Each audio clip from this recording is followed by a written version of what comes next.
इसका क्या मतलब हुआ कि एक हमारे पास कोई सपोज डैट कि हमारे पास एक 3 by 3 ऑर्डर का स्क्वायर मैट्रिक्स है, ठीक है। तो तुम उस स्क्वायर मैट्रिक्स में कोई भी रो आप तुम चूज कर लो, या R1 ले लो, R2 ले लो, R3 ले लो, एनी वन ऑफ द 3 रोज, या कोई भी 3 कॉलम्स चूज कर लो, C1 C2 C3। अब करना क्या, मान लो कि तुमने सेकेंड रो चूज किया, तो सेकेंड रो में अगर 3 by 3 ऑर्डर का तुम्हारे पास मैट्रिक्स है तो सेकेंड रो में 3 एलिमेंट्स होंगे। अब तुम क्या करो, उन तीनों एलिमेंट्स को अपने को फैक्टर से मल्टीप्लाई करके ऐड कर दो, तो तुम्हें क्या मिल जाएगा, डिटर्मिनेंट का वैल्यू। ठीक है, मान लो कि तुमने सेकेंड रो चूज किया, सेकेंड रो की जगह मान लो तुमने थर्ड रो चूज किया, कोई भी रो ले सकते हो, कोई भी कॉलम ले सकते हो। मान लो कि तुमने थर्ड रो चूज किया, अब थर्ड रो में भी 3 एलिमेंट्स होंगे। कौन कौन से एलिमेंट होंगे, A31 A32 A33। तो तुम क्या करो कि थर्ड रो के हर एक एलिमेंट को अपने को फैक्टर से मल्टीप्लाई करके ऐड कर दोगे, तो तुम्हें क्या मिल जाएगा, डिटर्मिनेंट वैल्यू। मान लो तुमने सेकंड कॉलम चूज किया, तो सेकंड कॉलम में तुम क्या करो, सेकंड कॉलम में भी 3 एलिमेंट्स होंगे, उन तीनों एलिमेंट्स को अपने क्रॉसपॉन्डिंग कोफैक्टर से मल्टीप्लाई करके ऐड कर दोगे, तो फिर तुम्हें क्या मिल जाएगा, डिटर्मिनेंट वैल्यू। मतलब क्या है वो बता रहा हूँ, अब जरा सुनो ध्यान से। एक मैट्रिक्स, मैं जनरल मैट्रिक्स ले लेता हूँ 3 by 3 ऑर्डर का। मान लो मैंने ले लिया A11 A12 A13 A21 A22 A23 A31 A32 A33। इसमें कितने रोज एंड कितने कॉलम्स है, 3 रोज एंड 3 कॉलम्स है, 3 by 3 ऑर्डर का है।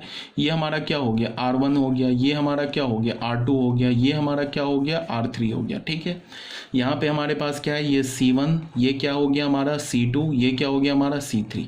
अब मैंने क्या बोला कि तुम R1 R2 R3 में से कोई भी एक रो सेलेक्ट कर लो, या C1 C2 C3 में से कोई भी एक कॉलम सेलेक्ट कर लो। मान लो मैंने सेकेंड रो सेलेक्ट कर लिया, ठीक है। अब तुम क्या करो, सेकेंड रो के हर एक एलिमेंट को अपने कोफैक्टर से मल्टीप्लाई करके ऐड कर दो, तो हमें डिटर्मिनेंट ही आ जाएगा। मतलब क्या है, A21 सेकेंड रो का पहला एलिमेंट A21, इसको मल्टीप्लाई कर दिया अपने कोफैक्टर से C21 से, प्लस क्या है दूसरा एलिमेंट क्या, A22, इसको मल्टीप्लाई कर दिया अपने कोफैक्टर से C22 से, प्लस क्या है A23, इसको मल्टीप्लाई कर दिया अपने कोफैक्टर से। तो ये जो वैल्यू मिलेगा ये डिटर्मिनेंट है वो।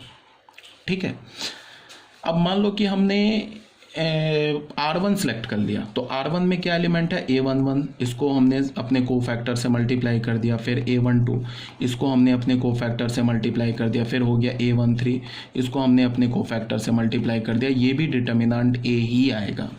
फिर मान लो हमने R3 ले लिया, तो R3 का पहला एलिमेंट A31, इसको हमने अपने कोफैक्टर से मल्टीप्लाई कर दिया। A32, इसको हमने अपने कोफैक्टर से मल्टीप्लाई कर दिया। A33, इसको हमने अपने कोफैक्टर से मल्टीप्लाई कर दिया। वैल्यू डिटर्मिनेंट A ही आएगा। ठीक है, ये तो हो गई रो की बात। अब हमने इसमें क्या किया था, हमने R2 ले लिया, इसमें हमने क्या किया, R1 ले लिया, इसमें हमने क्या किया, R3 ले लिया। अब आ जाते कॉलम पे। मान लो हमने फर्स्ट कॉलम लिया, फर्स्ट कॉलम का एलिमेंट क्या, A11, इसको मल्टीप्लाई कर दिया अपने कोफैक्टर से। फर्स्ट कॉलम का सेकंड एलिमेंट क्या, A21, इसको हमने मल्टीप्लाई कर दिया अपने कॉरस्पॉन्डिंग कोफैक्टर से। फर्स्ट कॉलम का थर्ड एलिमेंट क्या, A31, इसको हमने मल्टीप्लाई कर दिया अपने कॉरस्पॉन्डिंग कोफैक्टर से, तो इसका वैल्यू भी डिटर्मिनेंट A ही होगा। सेकंड कॉलम लिया तो A12 इंटू C12 प्लस क्या हो गया, A22 into C22 plus A32 into C32 is equal to determinant A। फिर क्या होगा, A13 इंटू C13 प्लस क्या होगा, A23 इंटू C23 प्लस क्या होगा, A33 इंटू C33। ये भी डिटर्मिनेंट A ही होगा। ये हमारा क्या है, A11 C1 है, ये हमारा क्या है, C2 के क्रॉसपॉन्डिंग हमने। इसी को हम क्या बोलते हैं कि expansion of the determinant along row one और कॉलम, और एलोंग रो और कॉलम। मान लो क्या है, तो इससे हमें क्या पता चला कि हम डिटर्मिनेंट की वैल्यू किसी भी रो के एलोंग निकाल सकते हैं, किसी भी कॉलम के एलोंग निकाल सकते हैं। अगर 3 by 3 ऑर्डर का डिटर्मिनेंट है तो तुम उस 3 by 3 ऑर्डर के डिटर्मिनेंट को तुम इवेलुएट किसी भी रो R1 R2 R3 के एलोंग भी तुम उसको इवेलुएट कर सकते हो, या तो चाहो तो तुम C1 C2 C3 के एलोंग भी इवेलुएट कर सकते हो। रिजल्ट सबसे डिटर्मिनेंट A ही आएगा, इसमें कोई शक नहीं है। ठीक है, पहली बात। दूसरी बात क्या कि उम, अब कोई बच्चा पूछेगा कि हमें कौन से रो कौन से कॉलम के क्रॉसपॉन्डिंग इवेलुएट करना चाहिए। तो ये तो बहुत सिंपल आईक्यू बेस्ड क्वेश्चन है। ये इसका आंसर होगा कि जिस रो कॉलम में तुम्हें मैक्सिमम जीरो दिख जाए, मान लो कि यहाँ तुम्हें दिख रहा है 0 0, यहाँ तुम्हें 0 0 दिख रहा है, ये A22 A23 अगर तुम्हें 0 0 दिख रहा है, बाकी ये सब नॉन ज़ीरो है, तो कॉमन सेंस क्या है कि तुम अगर R2 के लॉन्ग एक्सपैंड करोगे तो तुम्हारा कैलकुलेशन सेव हो जाएगा। R2 के लॉन्ग अगर तुम एक्सपैंड करोगे तो ये दो एलिमेंट को तो तुम्हें लिखने की जरूरत ही नहीं पड़ेगा, इसका वैल्यू तो तुम्हें फाइंड आउट करने की जरूरत ही नहीं पड़ेगी, ये सीधे इसी वैल्यू से आ जाएगा आंसर।